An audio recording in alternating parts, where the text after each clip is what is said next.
السلام علیکم ورحمۃ اللہ وبرکاتہ۔ میں ہوں سید عبدالوہاب شیرازی اور آپ دیکھ رہے ہیں الہدا گائیڈنس چینل۔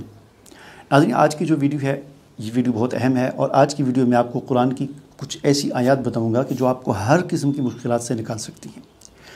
جس قسم کی مرضی بندش ہو اس کو توڑ کر ریزہ ریزہ کر سکتی ہیں، اور انسان کو مشکلات سے نکال سکتی ہیں، اور تمام ہمارے کاموں کو آسان کر سکتی ہیں۔ وہ کون سی آیات ہیں جو ہمارے رزق میں برکت کا ذریعہ بن سکتی ہیں اور ہمیں وہاں سے رزق فراہم کر سکتی ہیں جہاں سے ہمارے وہم گمان بھی نہ ہو۔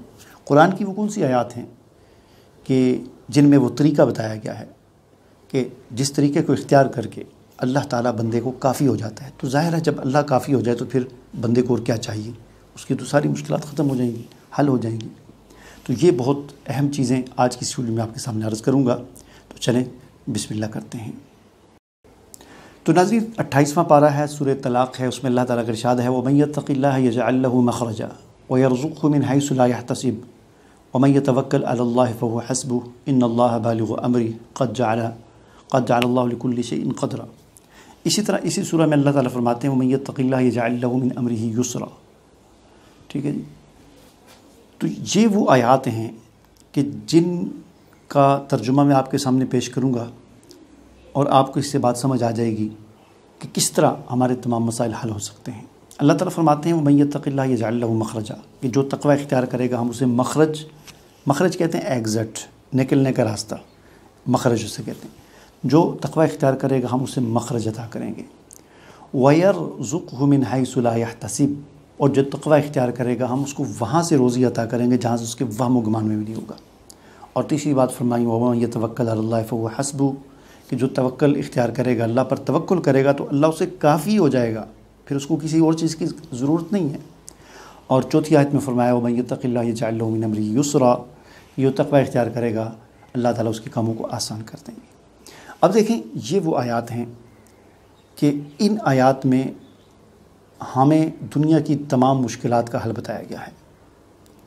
دنیا میں ہم مشکلات میں پھنس جاتے ہیں، ہمارے راستے بند ہو جاتے ہیں، بندشیں آ جاتی ہیں، رکاوٹیں آ جاتی ہیں، تو اس سے نکلنے کا مخرج کہتے ہیں ایگزٹ، نکلنے کا راستہ، وہ کیا ہے؟ وہ فرمایا کہ وہ یتق اللہ تقوی ہے۔ جو اللہ کا تقوی اختیار کرے گا اللہ اسے مخرج عطا کریں گے، اس کی رکاوٹیں بندشیں اللہ توڑ کر اس کے لیے راستے کھول دیں گے۔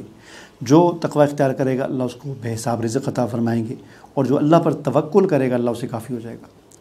اب ہوتا کیا ہے کہ عام طور پر لوگوں کا تصور یہ بنا ہوا ہے کہ اب یہ جو آیت ہے اس آیت کو پڑھیں، ہم اس کی بار بار تسمیہ کریں تو اس سے ہماری مشکلات حل ہو جائیں گی۔ یہ بالکل یہی اصل میں ایک نوٹس ہے، یہ اللہ تعالیٰ نے ہمیں اس کے اندر ایک پیغام دیا ہے۔ اس پیغام کو اپنانے اور اختیار کرنے سے وہ مقاصد حاصل ہو سکتے ہیں جو اس آیت کے اندر بیان کیے گئے ہیں۔ اب عام طور پر جیسا کہ میں نے عرض کیا کہ لوگ یہ سمجھتے ہیں کہ تسمیہ پھیرنے سے اس آیت کا وظیفہ 100 دفعہ صبح 100 دفعہ شام، یا 300 دفعہ صبح 300 دفعہ شام کو تسبیح کرنے سے ہمارے مسئلے حل ہو جائیں گے، تو ایسا نہیں ہوتا۔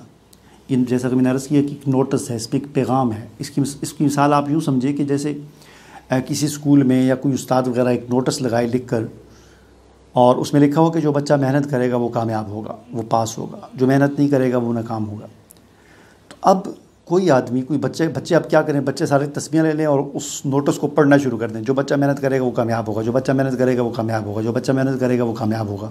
اب تسبیح پھیرنا شروع کر دیں، 100 دفعہ صبح کہیں، 100 دفعہ شام کہیں، جو بچہ پڑھے گا کامیاب ہوگا، جو بچہ پڑھے گا کامیاب ہوگا۔ تو کیا اس طرح کامیابی ملے گی؟ ہرگز نہیں۔ کامیابی تب ملے گی کہ جو بات کہی گئی ہے کہ جو بچہ محنت کرے گا وہ کامیاب ہوگا، تو اب محنت کرنے سے کامیابی ملے گی، اس کی تسبیح پھیرنے سے کامیابی نہیں ملے گی۔ بالکل ایسے ہی قرآن کی ان آیات کا معاملہ بھی ہے۔ اس میں کوئی شک نہیں ہے کہ تسبیح پھیرنے سے، 100 دفعہ پڑھنے سے، یا جتنی دفعہ پڑھنے سے ہر حرف کے بدلے میں آپ کو 10 نیکیاں تو ملیں گی، لیکن جو بات اس میں بیان کی جا رہی ہے وہ مقصد تبھی حاصل ہوگا جب آپ تقوی اختیار کریں گے۔ اللہ نے یہ نہیں فرمایا کہ جو اس آیت کو پڑھے گا تو ہم اس کو مخرج عطا کریں گے، بلکہ فرمایا جو تقوی اختیار کرے گا تو ہم اس کو مخرج عطا کریں گے۔ یوں نہیں فرمایا کہ جو اس آیت کو پڑھے گا تو ہم اسے وہاں سے رزق عطا کریں گے جہاں سے اس کے وہم گمان میں نہیں ہوگا، بلکہ فرمایا کہ جو اس پر عمل، جو تقوی اختیار کرے گا تو ہم اسے وہاں سے رزق عطا کریں گے جہاں سے اس کے وہم و گمان میں نہیں ہوگا۔ اسی طرح فرمایا کہ جو اللہ پر توکل کرے گا، اب ہمارا توکل کس پر بن گیا ہے؟ اللہ سے ہمارا توکل ختم ہو گیا ہے۔ ہمارا بھروسہ، توکل بھروسے کو کہتے ہیں، اعتماد کو کہتے ہیں، یقین کو کہتے ہیں۔ ہمارا بھروسہ، اعتماد اور توکل اللہ کی ذات پر نہیں ہے۔ ہمارا بھروسہ اور توکل جادوگروں پر ہے، عاملوں پر ہے، پرچیوں پر ہے کہ اس پرچی کو گلے میں ہم لٹکائیں گے، اس پرچی کو گلے میں ہم لٹکائیں گے تو ہمارا مسئلہ حل ہوگا۔ مسئلے ایسے حل نہیں ہوتے۔ توکل پرچی پر نہیں ہونا چاہیے، توکل اللہ کی ذات پر ہونا چاہیے، بھروسہ اللہ کی ذات پر ہونا چاہیے۔ اگر ہمارا بھروسہ اللہ پر ہوگا تو اللہ ہمیں کافی ہوگا، ورنہ نہیں۔ امید ہے کہ جو بات میں آپ کو سمجھانا چاہ رہا تھا وہ آپ کو سمجھ آ گئی ہوگی۔ مجھے اجازت دیجیے، اللہ حافظ۔